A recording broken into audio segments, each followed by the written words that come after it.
So, welcome back guys, it's J-Dogs here. And in this video, I'm going to teach you how to beat chimps on most of the easier maps in BTD6. So I came up with a strategy to beat chimps because I was just curious. Before we start this video, you're going to need a few upgrades on some of the towers. For the Boomerang Monkey, you're going to need Glaive Lord, which is the tier 5 for the top path. And you're going to need Red Hot Rangs. For the Bomb Shooter, you're going to need Moab Eliminator, which is the tier 5 in the middle path, and you're going to need Heavy Bombs. For the Glue Gunner, you're going to need Glue Splatter and Relentless Glue. For the Wizard, you're going to need Arcane Spike and Intense Magic. And last but not least, for the Village, you're going to need Jungle Drums and Monkey Intelligence Bureau. Now, for a newer BTD6 player, chimps might be really intimidating. And it is. It is, don't get me wrong. But once you get the hang of chimps and you beat it multiple times, it won't be so intimidating anymore. So if you just want to beat chimps a few times, this strategy will help you. This only works on easier maps though. I think it might work on some advanced maps like Underground. Maybe maps like that you could probably do the strategy on. But you do you. You do whatever. So for your hero, you're going to use a hero. You're going to use Quincy as your hero. You get Quincy at the beginning of the game, so you don't need to spend 5,000 monkey money on another hero, which is the good thing about this strategy. You don't need any monkey money. On chimps, you start at round 6, and you're going to place Quincy at the top of the middle.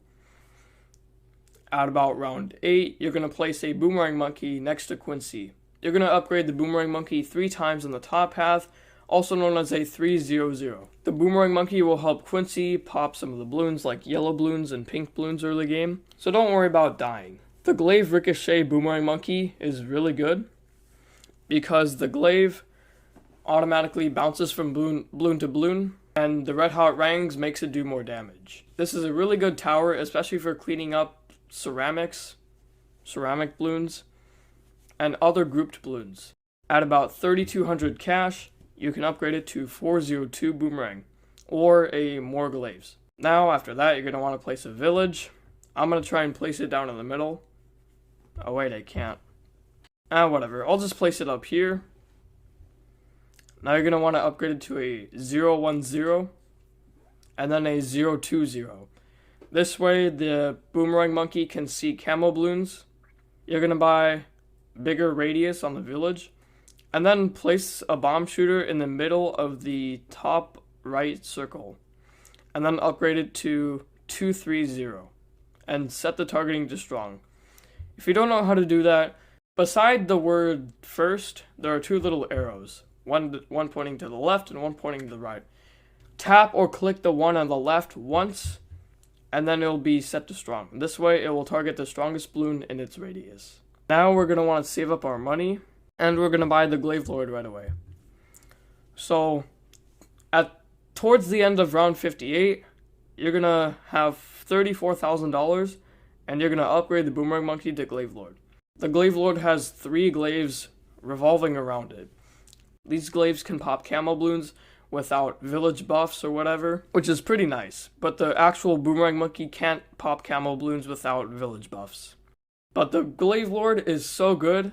It absolutely shreds. It shreds everything. Next, you're going to want to upgrade your village to a 2-3-0 or Monkey Intelligence Bureau. This makes it so that any monkey inside the village's range or radius can pop any type of balloon. Next, you're going to buy a 4-0-1 Wizard and set it to strong. The Arcane Spike upgrade does huge damage to most balloon types. This includes Moab class balloons, and it will deal with those for now. At about round 73, you're going to upgrade the Wizard to Arcane Spike. Next, you're going to buy a Glue Gunner right about here at the top. Set the targeting to strong once more, get Glue Splatter, and then get Moab Glue, and then Relentless Glue. Glue Splatter will make it so that the Glue Gunner can glue more balloons per shot, and Moab Glue will make it so that the Glue Gunner can shoot glue at Moabs and slow them down. Relentless Glue just makes it so that every time a balloon that's glued pops, it it will leave a blob of glue on the track, and any balloon that passes over that glue will be glued. The last thing we have to upgrade is the bomb shooter. Upgrade it to a 240. Now, this upgrade has an activated ability. The ability just does some damage to the strongest balloon on screen. It only works on Moab class balloons. Now at about round 83, you can upgrade the bomb shooter to a Moab eliminator. The Moab eliminator does a lot more damage to Moab class balloons, and the ability gets stronger too. The ability does a lot more damage.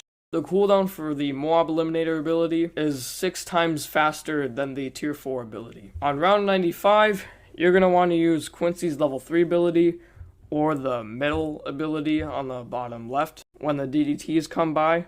This is just to make sure that we'll be safe, and then we don't have to worry about DDTs. At round 99, Quincy will become max level or level 20, and you're going to want to use both of his abilities when the screen is filled with fortified DDTs to make sure that we don't lose, and I'm pretty sure if you don't use his abilities, you will lose.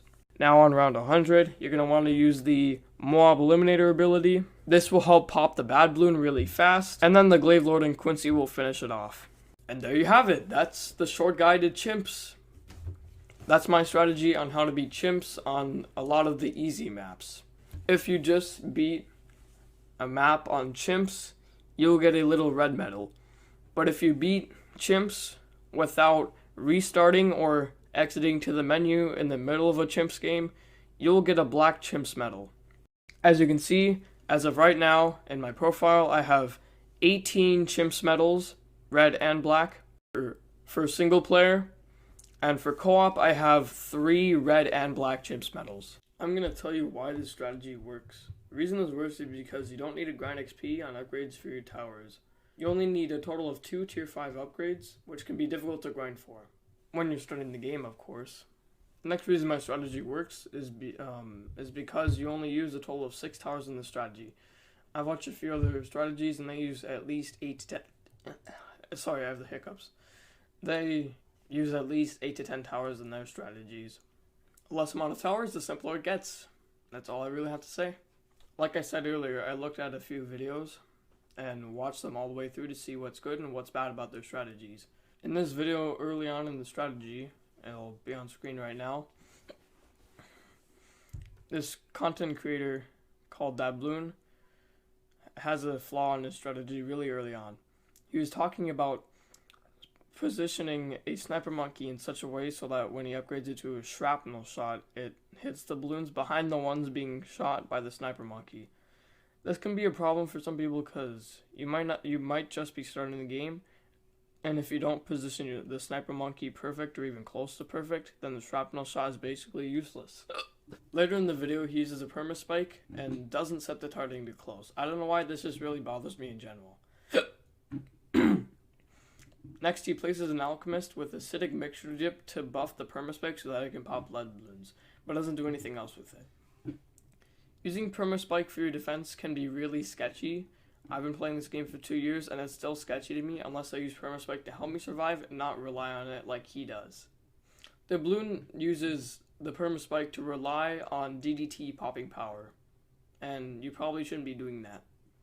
I don't like placing towers like that 200 alchemist and not upgrading them, especially in chimps because they're permanent, so might as well make them useful instead of placing a tier 2 tower. So maybe if he upgraded it to a 420 alchemist, I would be fine with that, or use it to buff more towers. And who knows, that money spent on that tower could be the money you were missing to buy a tier 5 tower and lost the game because of it. Towards the end of the video, Dabloon has placed a total of 4 tier 5 towers. If you wanted to copy a strategy, you need to grind a lot more XP. This is another flaw in this strategy. Now moving on to the other strategy. Popless Druid Spam. The strategy might seem better than mine because it has less unique types of towers, which means less XP to grind for. Now, Druid Spam is really good, but KK Gaming relies on Oben's Rambles ability early on for camo balloons on rounds 24 and 37. You use brambles for round 24 and for round 33. Yes, you can just get a camo village, but you need to focus on upgrading your druids first. And you don't want to have to rely on abilities to be the only way to pop camo balloons. Relying on abilities in this strategy is a flaw. My strategy only requires 2 tier 5 upgrades, and the abilities used are going to help you so you don't have to rely on them so much to survive. This is why it is better than a lot of other strategies. The Arcane Spike Wizard and the Moab Eliminator will obliterate any Moab class balloons with the support of the Glue Gunner slowing them down, while the Glaive Lord cleans up anything else that's left. I say this tower combination is really good, especially for its price. Glaive Lord only costs $30-some thousand, and it shreds basically anything, even ceramics. If this video helped you and you enjoyed it, be sure to leave a like, subscribe, and yeah, bye guys, I'll see you next time. Goodbye.